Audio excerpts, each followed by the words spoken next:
the late, the great Bob Marley, and that was a request from our very, very special guest in studio today. You're listening to 98.4 Capital FM, and guess who is in studio with us? It is the Honorable Mr. Musalia Mudavadi. Good morning, sir. Good morning. And, well, let's get right into it this morning. First of all, just tell us a bit about your career. You're a career politician, actually. Would that be a fair presumption to make? Well, somewhat yes. I entered the political arena in 1989 after the demise of my father, Honorable Moses Mudavadi. So I was elected as Member of Parliament for Sabatia. And then I became the Minister for Supplies and Marketing.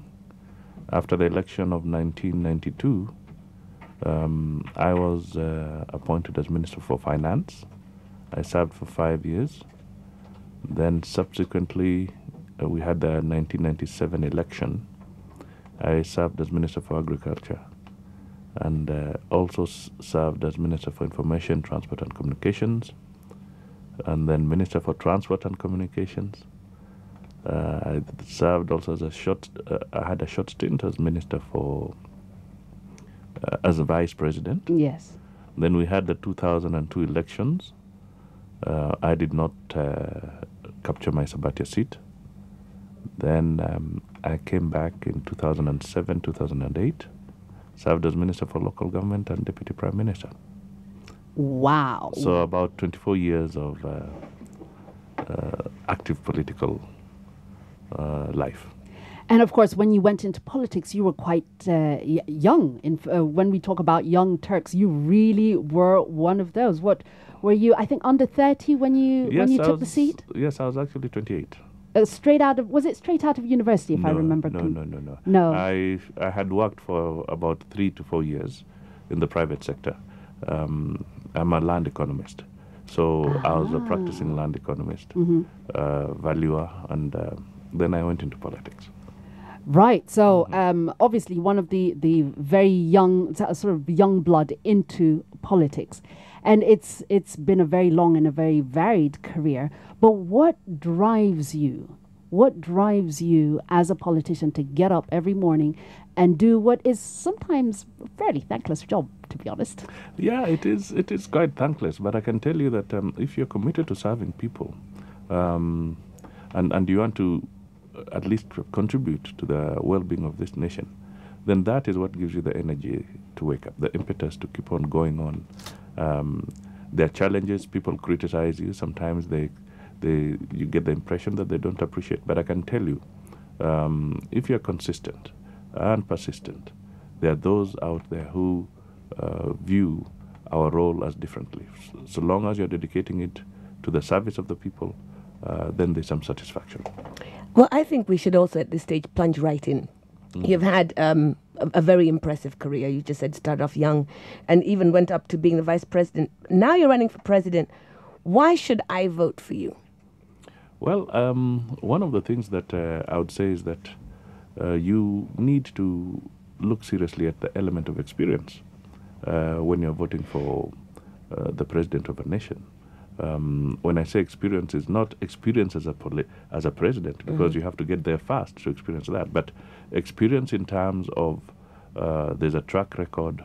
One can see that this person has either been involved in the management of public affairs or private affairs, private sector management. That is absolutely important, because you are bringing in somebody who has the traction and the ability to bring people together. Now, the advantage I carry is that I have served in various government ministries. I have been a legislator. So I know very well the functioning of government in this country. I know where there have been weaknesses. I know where we need to improve. And it's on the basis of this that I say I want to serve this country. So I believe that would be a serious foundation to get your vote. Now, in terms of what the country needs, of course, we've heard from the other presidential aspirants outlining what they see as the main challenges in Kenya today and their proposed solutions to them. What do you see as the main challenges for Kenya today? There are several, but basically you can categorize them into about 3 or 4 areas. But one thing that is upmost is that this country needs a lot of reconciliation. I can tell you that. We've been out there campaigning. We have seen what has happened in the last 5 years. We have seen the consequences of on issues surrounding the post-election violence. And the country is fairly polarized. And this is seriously manifested by the politicians when you see them campaigning. I can tell you that if it was not because there's the commission that deals with the cohesion and hate speech, but you can see there's potential anger in the minds of quite a number of Kenyans.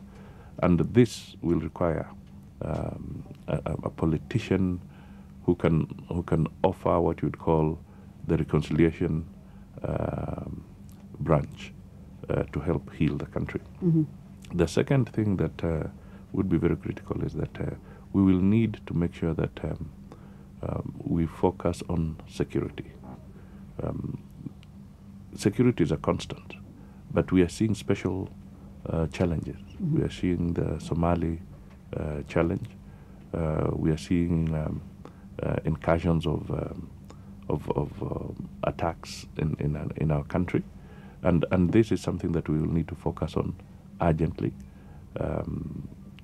because if we are going to move forward and we don't put our foot down on aspects of security, then we could lose everything. The third aspect of my direction is that the economy must be managed properly. If we are going to create employment, if we want Kenyans to shift from the per capita income of $1,200 to about $3,000 to $5,000 US dollars, then we must make sure that the economy is being well managed. It's attracting our local investors to inject more into the economy, and also attracting foreign investment. This is absolutely essential.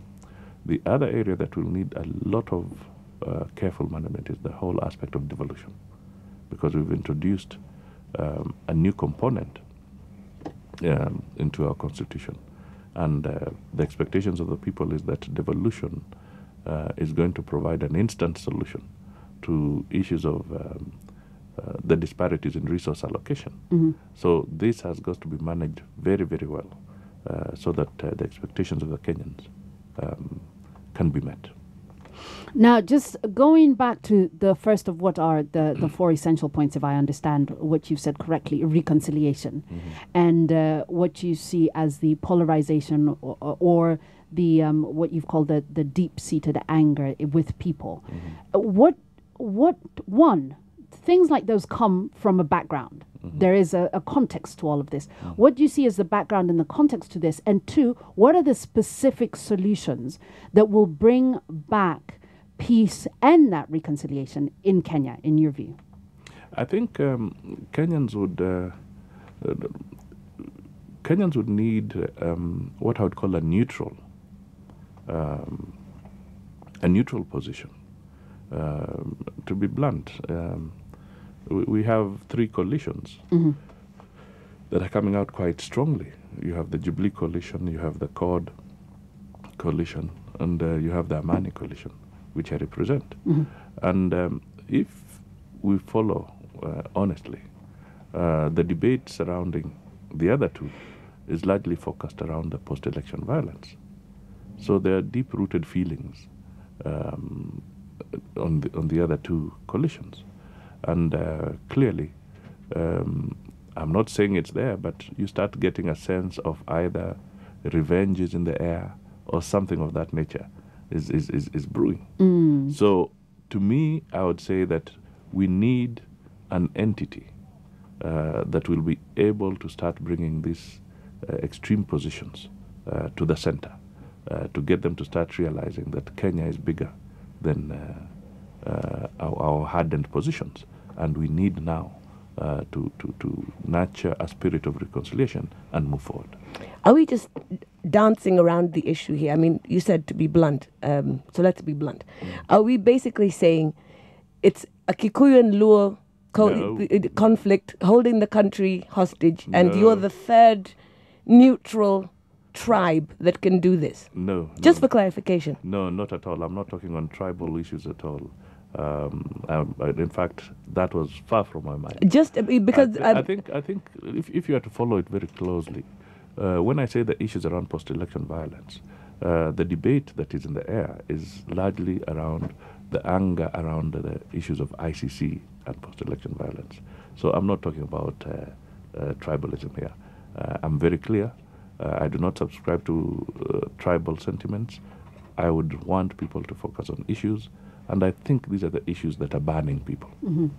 You're listening to 98.4 Capital FM, and we have the Honorable Mr. Musalia Mudavadi in studio with us today, presidential aspirant for the Amani Coalition. Keep those questions coming. You know how to reach us, 0720-984-984, 0734-984-984. Hit us up on Twitter, 984 in the morning, or indeed send us an email, breakfast@capitalfm.co.ke, and we will put those questions forward to the Honorable Mr. Mudavadi. Coming up next, some Kelly Clarkson and some Miguel.